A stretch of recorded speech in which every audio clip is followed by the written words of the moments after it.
کہا یار پیار تو یہ کرتے ہیں نا، اس میں کوئی شک والی بات؟ اس پیار سے کافر ڈرتا ہے۔ نبی پاک کے ساتھ جذباتی وابستگی، حضور کے ساتھ غلاموں کا جذباتی رشتہ، اور نبی پاک صلی اللہ تعالیٰ علیہ وسلم کی آمد پر تشکر کے جذبات۔ امام راضی نے لکھا ہے کہ حضرت موسیٰ کلیم اللہ علیہ السلام نے تورات کی تختیوں کے اندر ایک امت کا ذکر پڑھا کہ جو امت گناہ کا ارادہ کرے گی تو گناہ لکھا نہیں جائے گا جب تک کر نہ لے، اور نیکی کا ارادہ کرے گی تو رب ان کی نیکی لکھ دے گا، اور جب وہ کر لے گی تو اللہ 10 گنا اجر عطا کرے گا۔ اور وہ ایسی امت ہوگی کہ جن کے چہرے قیامت کے دن نور کی طرح چمکیں گے، اور وہ امت ہوگی جن کی اللہ تعالیٰ زمین ساری پاک فرما دے گا، جہاں نماز پڑھیں گے نماز ہو جائے گی۔ یہ تذکرے پڑھ کے تو حضرت موسیٰ کلیم عرض کرنے لگے اللہ یہ امت میری بنا دے، تو رب کریم نے فرمایا کہ موسیٰ نہیں، یہ تو میرے محبوب کی امت ہے، فرمایا یہ تو میرے نبی پاک کی امت، حضور کی امت۔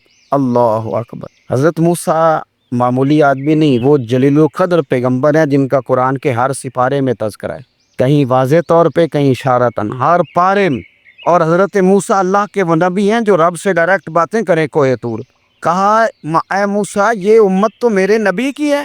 حضرت موسیٰ علیہ السلام عرض کرتے ہیں، امام راضی نے لکھا ہے، کہتے ہیں اے اللہ پھر مجھے اپنی نبی کی امت میں شامل کرو۔ وہ یار ہمیں لوگ کہتے ہیں میلاد نہ مناؤ، جس امت میں آنے کے لیے حضرت موسیٰ نے دعا مانگی، جس محبوب کی غلامی کے لیے، ہمیں تو دعا بھی کوئی نہیں مانگنی پڑی، اللہ نے فضل سے ہی مدینے والے کا غلام بنا دیا۔ ہم حضور کے تذکرے نہ کریں، ہم تشکر نہ کریں، ہم نبی پاک صلی اللہ تعالی وسلم کی نعت نہ پڑھیں، ہم حضور کے آنے پر جشن کا اظہار نہ کریں، ہر وہ جائز طریقہ جس سے اظہار خوشی ہو سکے وہ میلاد پہ کرنا چاہیے، اور اس کے لیے اسباب بنانے چاہیے۔ امت کا ایک جذباتی انداز ہونا چاہیے نبی پاک کے ساتھ، ایک وارفتگی، ایک ذوق، ایک طبیعت کے اندر وجدان۔ نعرہ مطلب اس طرح نہ ہو کہ بس چل رہا ہے کام، میں نہیں ہوں قائل، میں کہتا ہوں پہلے تو کوئی لگائے نہ، اور پھر نعرہ جب لگتا تھا نا تو مسلمانوں کے یہاں نعرہ لگتا تھا تو بڑے بڑے لوگ کانپ جاتے تھے۔ صوفیاء نے لکھا ہے کہ حضرت عمر نے جب کلمہ پڑھا نا تو 39 بندے کلمہ پڑھتے تھے، تو نبی پاک نے رات کو دعا مانگی، اے اللہ عمر کو مسلمان کر کے اسلام کو عزت دے۔ حضرت عمر سویرے آ گئے، میں وہ تفصیل میں نہیں جاتا، بات لمبی۔ حضرت عمر جب آئے نا اور انہوں نے آتے جب کہا نا کہ میں کلمہ پڑھنے آیا تو حضور اتنے راضی ہوئے کہ نبی پاک نے کہا اللہ اکبر، تو صحابہ نے نعرے لگائے اللہ اکبر اللہ اکبر، یعنی 40 لوگ مسلمان ہوئے تو نعرے لگے۔ ہمارے صوفیاء کہتے ہیں حضرت عمر کے آنے پر جب نعرے لگے تو بتاؤ کہ وہ تو نعرہ تکبیر لگا، نعرہ رسالت کیوں نہیں لگا؟ تو کہتے ہیں گویا ہمیں حضور نے یہ سمجھایا ہے، حضور کے اشاروں نے سمجھایا ہے کہ میں اب اپنے نعرے خود تو نہیں نہ لگاؤں گا، میں نے تو اللہ اکبر کہہ دیا، عمر آگے آئے میرے نعرے لگاتا رہے گا، اور نعرے لگیں گے۔ حضرت عمر نے پہلے دن ہی کہا کہ حضور آپ سچے رسول ہیں تو چھپ چھپ کے نماز کیوں پڑھیں؟ شروع ہو گئے نعرے، حضور آپ سچے ہیں تو چھپ چھپ کے نماز کا کیا معنی ہو؟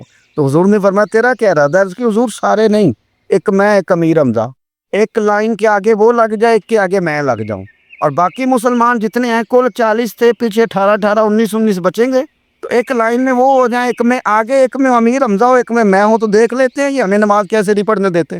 ہاں دیکھ لیتے ہیں، آئے نا میدان میں ادھر، ستم گر ہنر آزمائیں تو تیر آزما ہم جگر آزمائے، اور غلامان محمد جان دینے سے نہیں ڈرتے، یہ سر کٹ جائے یہاں رہ جائے کچھ پرواہ نہیں کرتے۔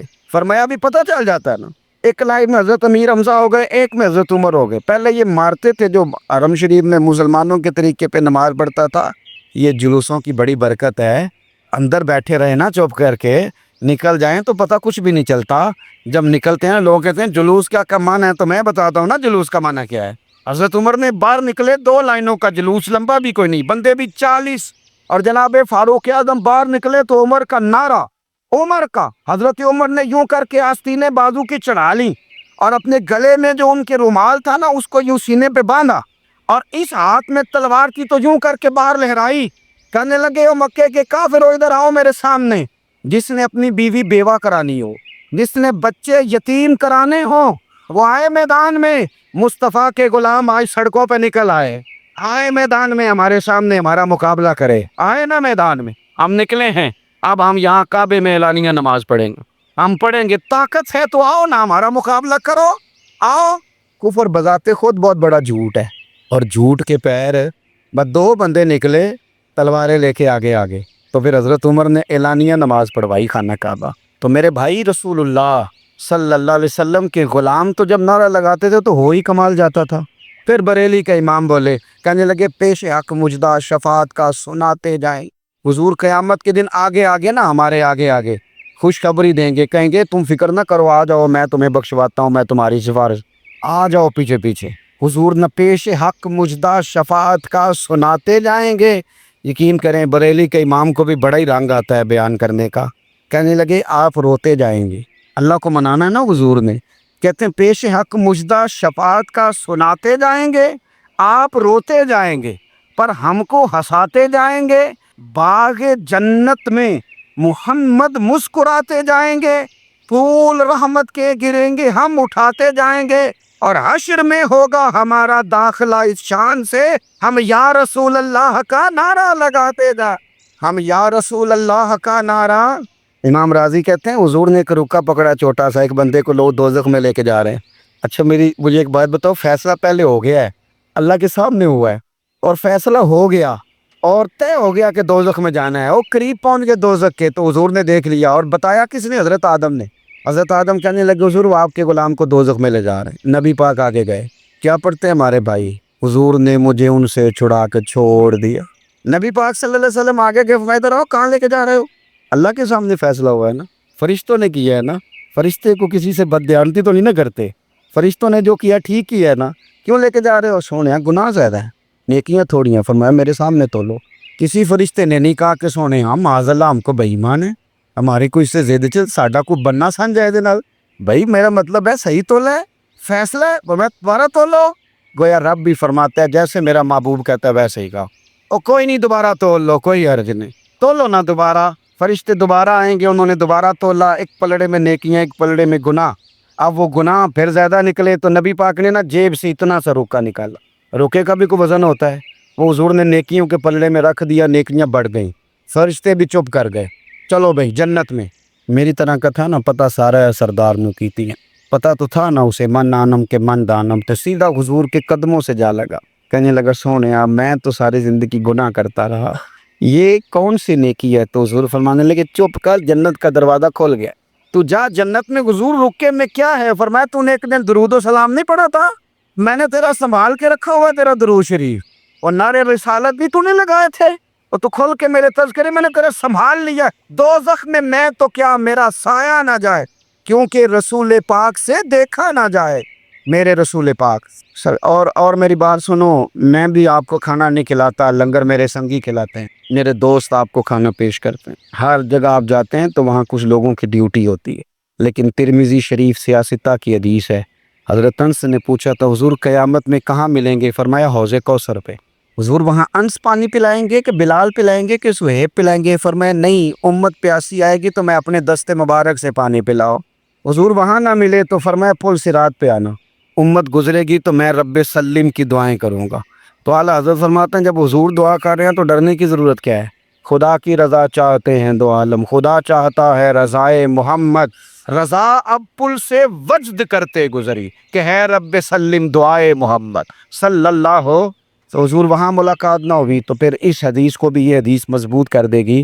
حضور فرمانے لگے پھر میزان عمل پہ آ جانا، امت کے عمل تل رہے ہوں گے اور میں کامیابی کی دعائیں مانگ رہا ہوں گا، تو جس کے لیے حضور دعا مانگیں گے ناکام ہوگا۔ اپنے بچوں کو حضور کی محبت سکھائیں، نبی پاک صلی اللہ علیہ وسلم کی غلامی کریں، آپ کا رشتہ نبی پاک کے ساتھ مضبوط ہونا چاہیے، آپ کے تعلقات حضور کے ساتھ مضبوط ہونے چاہیے، اور آپ نے دائیں بائیں نہیں دیکھنا کہ پراپوگنڈا کیا ہے، لوگ کیا کہہ رہے ہیں، لوگوں کو دیکھ کے جو لوگ رستہ بناتے ہیں وہ پیچھے رہ جاتے ہیں۔ آپ نے یہ دیکھنا ہے کہ میرا حضور سے نسبت کا تعلق مضبوط ہے، کوئی کدھر جا رہا ہے اس سے ہمیں کوئی تعلق، اس وقت عالمی حالات کیا ہیں، قومی حالات کیا ہیں، معاشی حالات کیا ہیں، جرنلسٹ کیا کہہ رہے ہیں فلانے کے، ہمیں اس سے غرض نہیں ہے، ہمیں تو اتنا پتہ ہے کہ ہم نے اپنے نبی کو راضی کرنا ہے۔ تو اس لیے خوبصورت محافل کا ذکر کریں، خوبصورت درود شریف پڑھیں۔